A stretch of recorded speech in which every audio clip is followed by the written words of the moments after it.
येईल का बाबा? शिवाजीराजे जन्माला आले पण शेजारच्या घरात, पण आता शेजाऱ्याच्या घरात जरी जन्माला आले ना तरी सुद्धा दुर्भाग्य आमचं, आम्ही त्या सुद्धा राजाच्या त्या सुद्धा लेकराच्या पाठीमागे उभा राहत नाही. हे दुर्भाग्य आमचं. शिकवलं राजनीती कशी चालवावी, माणसं गोळा कशी करावीत, कशी मनं जिंकावीत, कसं स्वराज्य सगळं शिकवलं. पण स्वराज्यासाठी जे धन लागतं ना ते धन सुद्धा कसा गोळा करावा, ते धन सुद्धा कसं जोडावा आमच्या महासाहेब तुकाराम महाराजांच्या भाषेत सांगितलं. जोडून या, जोडून या धन उत्तम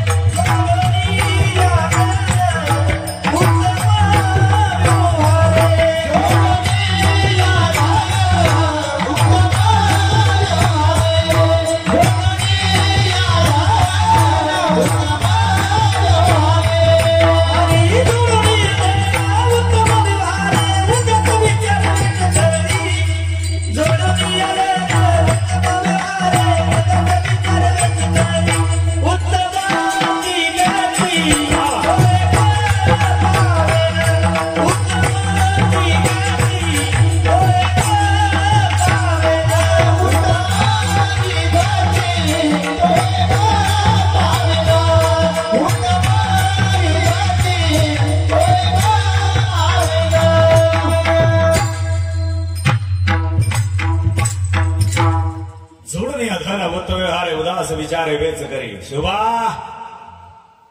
टेबला खालून घेतला जातो ना तो असतो पैसा, आणि टेबलाच्या वरून मिळते ना ती असते लक्ष्मी.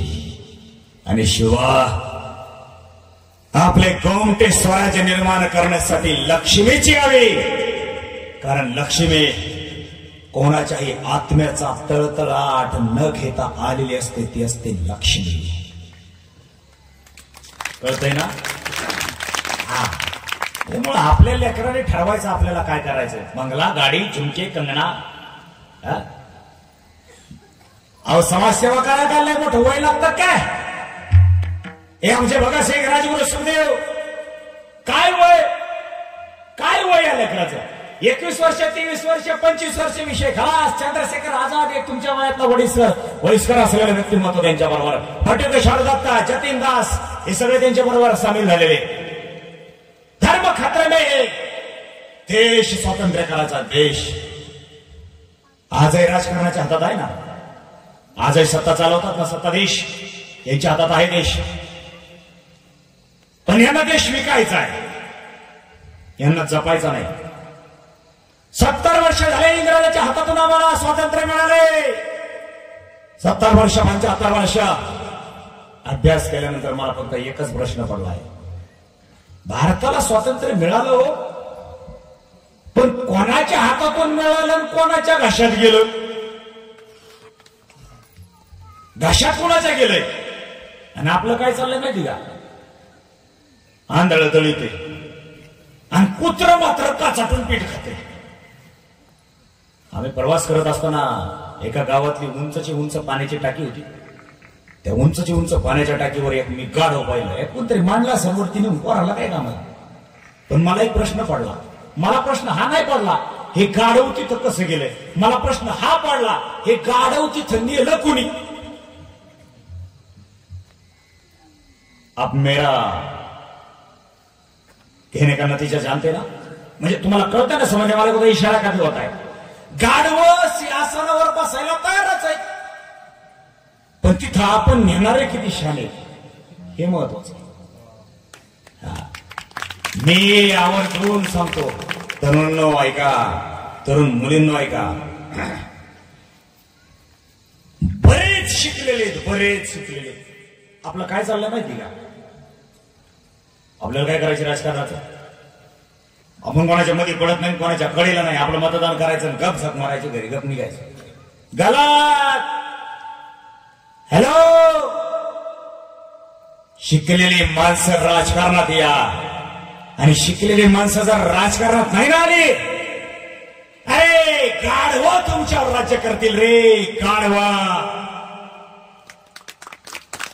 आणि गाढवाने तुमच्यावर राज्य करू नये असं जर वाटत असेल ना, शिका. आणि शिकलेले माणसाने राजकारणात किसी ने सच कहा था, ये हिंदुस्तान सोने की चिड़िया है, सोने की चिड़िया. लेकिन इस सोने की चिड़िया को बर्बाद किया है, बर्बाद इन पुढारी लोगों ने. इसका राजकारण करने वाले सबके सब लोगों ने बर्बाद किया है. अरे हे जर भ्रष्टाचारी जर एकत्र झाले ना, ह्याच भ्रष्टाचारी लोकांनी एकत्र यावं आणि आमच्या भारतवर्षाला तेवढा बढ़ावा करावा. आणि मग मात्र आम्ही छाती ठोकून सांगू, ये सोने की चिड़िया नहीं हमारा भारतवर्ष, ये भारतवर्ष हमारा सोने का शेर है, सोने का शेर. सोने का शेर बन सकता है. किसी ने लिखा है, आपको आता है गजानन महाराज, ओ डाल डाल पर कभी भी सोने की चिड़िया करती थी बहुत बड़ा बसेरा. ये भारत देश है मेरा. नुसतं भारत देश माझा आहे म्हणू नका. वय वर्ष 22, 30, 25 वर्ष. हे भगतसिंग, राजगुरू, सुखदेव या लेकरांनी गावागावातल्या लेकरांना माणसांना जवळ करावं आणि छाती ठोकून गुप्त गुप्त जागृती करावी. एक गोरे लंगोर इंग्लैंड से आए, सालों को यहां पर भगाना है. बहुत बर्बाद किया हमारे हिंदुस्तान को. इस हिंदुस्तान को इन कमीने कुत्ते हरामजादे गोरे लंगोर के हाथों से हम आजादी दिलाना चाहते हैं. हम स्वतंत्र बनाना चाहते हैं. जो स्वतंत्रता छत्रपति शिवाजी महाराज ने लाई थी, ये स्वतंत्रता हम लाना चाहते हैं. बोलो कौन है हमारे साथ? आप आएंगे? आप आएंगे या आप आएंगे? भगतसिंग, राजगुरू, सुखदेव समाज जनजागृती करत होते आणि ही वार्ता इंग्रजाच्या कानावर पोहोचली. कोणीतरी सैनिक धावत आला, कर्नल साहेबांच्या कानावरती ऑफिसमध्ये जाऊन बोलू लागला, कर्नल साहब आपके लिए बड़े बड़े खुशी की खबर नहीं बल्कि बहुत बड़ी बुरी खबर लेकर आया हम. कौन सी खबर लेकर आया हो? कर्नल साहब, ओ भगत सिंह, राजगुरू, सुखदेव, वो छोटे छोटे बच्चे हैं, बहुत चालाकी मारने की कोशिश कर रहा है. हिंदुस्तान में स्वतंत्र लाना चाहते हैं, बहुत खतरनाक है.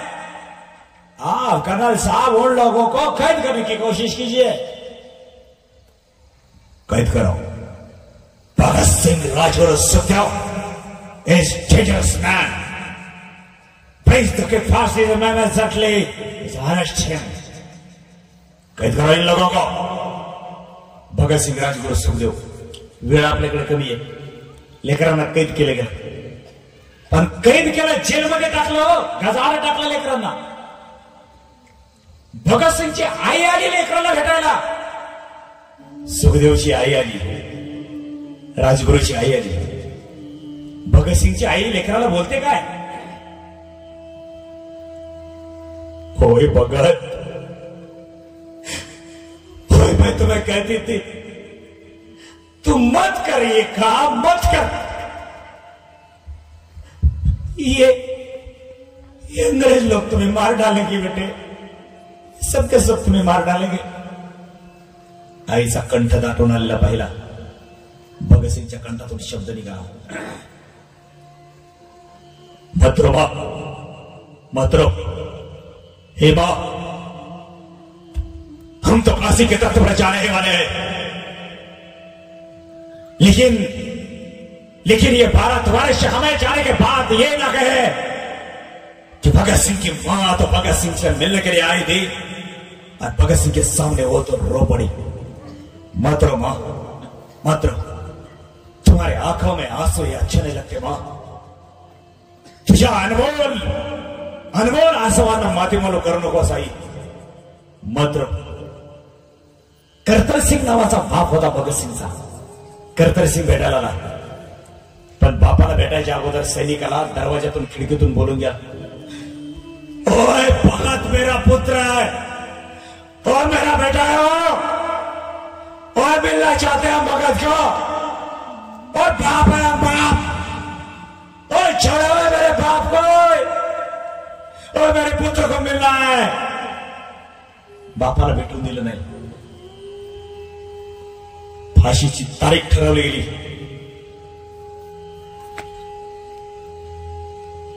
आणि फाशीची तारीख ज्या दिवशी ठरवली गेली ना,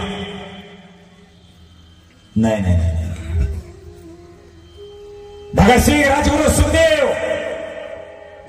हा भारत वर्ष भविष्यामध्ये एकत्र येऊ शकतो आणि एकत्र आल्यानंतर भगतसिंगला फाशी देण्यापासून रोखलं जाऊ शकता, म्हणून त्याच्या आदल्या दिवशीच ठरवलं रावी नदीच्या काठावर फाशी। फाशी देऊन नदीच्या काठावर त्यांना जाळायचा। पण कुणीतरी सैनिकाला संध्याकाळच्या वक्ताला दिवस मावळीच्या भगतसिंगला बोलू लागला, ओए भगत, ओए चला, तुम्हें तुम्हारे मौत ने बुलाया है। बरका तरुण मंडळ, भगतसिंगच्या हातामध्ये पुस्तक होतं, पुस्तक।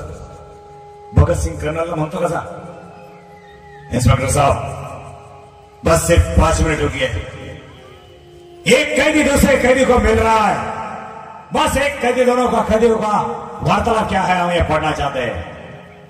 कर्नल बोलून दिला, अरे बेवकूफ, मौत को गले लगाने जा रहा है और यहां पढ़ाई कर रहा है। अरे क्या करेगा पढ़ाई कर कर, चल।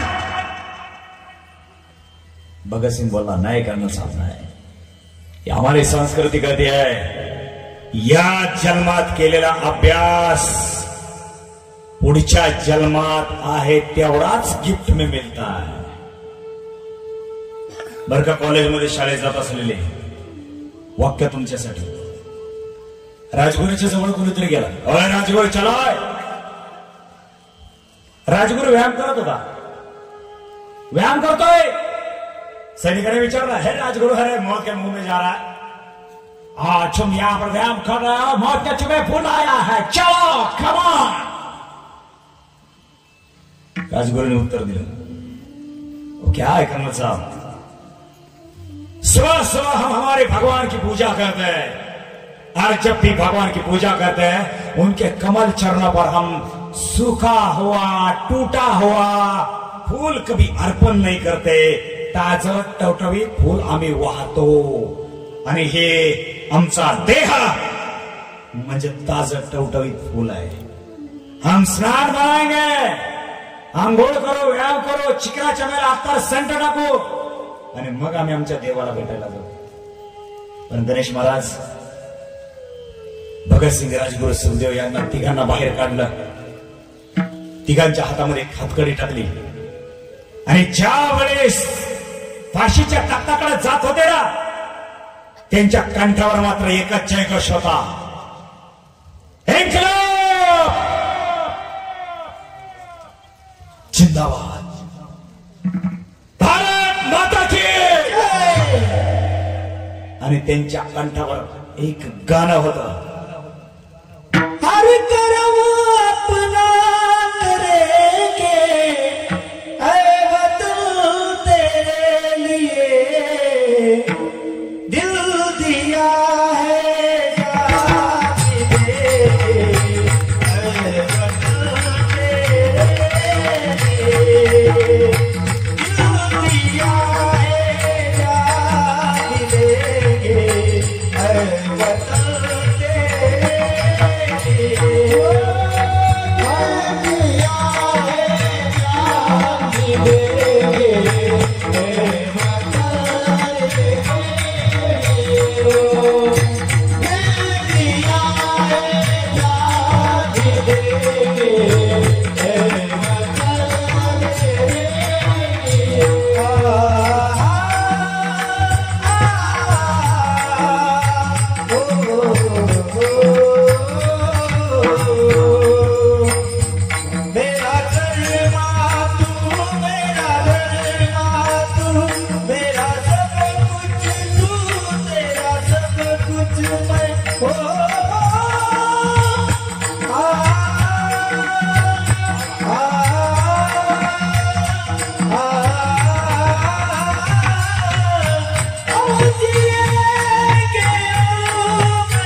राजगुरू सुखदेव चिमुकलेले धर्मरक्षणासाठी हसत हसत फाशीच्या तख्तावर गेले.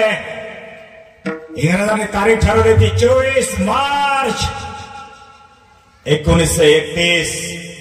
पण साऱ्या समाजाने भगतसिंग राजगुरू सुखदेव यांची फाशी रोखावी, रोखू नये याच्यासाठी 23 मार्च 1931 ठरली गेली. यांना सही कोणी दिली? यांना सही कोणी दिली फाशीला? आपल्या माणसाला कधी आपले माणसं मोठे झालेले सहन झाले का? आपल्या माणसाने आपल्या माणसं कधीच मोठे होऊन दिले नाही. कारण आपले माणसं पहिल्यापासून चांगले. आपले माणसं कोल्ह्या कुत्र्याचे पाय चाटायला चांगले. आपले माणसं आपला माणूस पुढे चालला तर त्याचे पाय मागे वळायला चांगले. आपले माणसं एखाद्याला आपल्याच माणसाला चांगल्या आयुष्यातून उठवायला चांगले. आपले माणसं आपल्या माणसाला कायमचं बरबाद करायला चांगले. आपले माणसं नको त्या माणसाची चाकरी करायला चांगली. पहिल्यापासून काय करणार? आपली माणसंच लई चांगली. विठवायला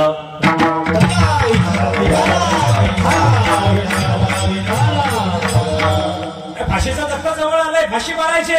भगतसिंगला एकच विचारलं, तुम चीनों की कोई आखरी ख्वाहिश?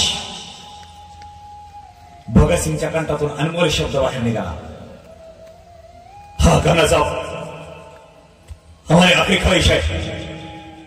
लेकिन करना साहब दुर्भाग्य यह है जैसा हमारी आखिरी ख्वाहिश भी आप कभी पूरी नहीं करेंगे, क्योंकि उतना दम उतनी ताकत आप में नहीं है. कर्नलचं टाकच राखलं. म्हणलं अरे आखिरी ख्वाहिश हम पूरी नहीं कर सकते, ऐसी कौन सी ख्वाहिश है आपके? कर्नल साहब हमारी तो आखिरी ख्वाहिश सिर्फ एक है, ये हमारा भारतवर्ष आप सबके सब कोरे लंगोर हमेशा हमेशा के लिए छोड़कर चले जाओ. यही हमारी आखिरी ख्वाहिश है. जाओ. नहीं भगत सिंह नहीं, गलत. ये तुम्हारी आखिरी ख्वाहिश पूरी नहीं हो सकती. गलत. दूसरी बोलो. भगत सिंह मात्र दूसरी ख्वाहिश बोला. खन्ना साहब हम तीनों इस जन्म से आज अलविदा हो रहे हैं. न जाने कौन से जन्म में इकट्ठा होंगे. हमारे हाथ कड़िया खोलो, हमारे हाथ खोलो. हम सिर्फ एक दूसरे के गले मिलना चाहते हैं. भगत सिंग राजगुरू सुखदेवचे हात सोडल्याने तिघांनी कडकडून मिठी मारली.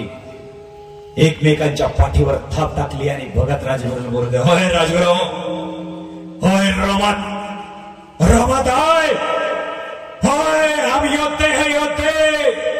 तुका म्हणे रणे जीव देता लाभ दोने. भगत अरे रणांगणामध्ये योद्धा धारा तीर्थ पडला ना, त्याला देव लोकांमध्ये जागा मिळते आणि पृथ्वी लोकांमध्ये कीर्ती मिळते.